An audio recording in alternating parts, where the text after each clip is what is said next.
Hey guys, welcome to my tutorial. Today we will learn to find the integration of x square times 1 plus 1 by x square dx.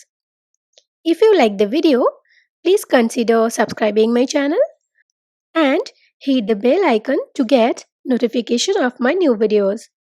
Please like and share it and comment in the comment section. So let's move to the video. This is our given integration. Now we will simplify the integral. That is, we will do the multiplication of x square and 1 plus 1 by x square. Doing that, we get integration x square plus 1 dx. Now we will break it into parts and we get integration x square dx plus integration dx. From the first integration, we get x cube by 3.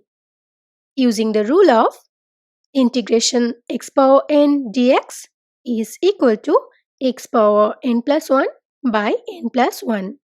Here n is 2. And from the second integration, we get x. As we know that integration dx is equal to x. Here we have taken an integration constant, that is c. Now, after simplification, we get x cube plus 3x in the numerator and 3 in the denominator. And c remains same.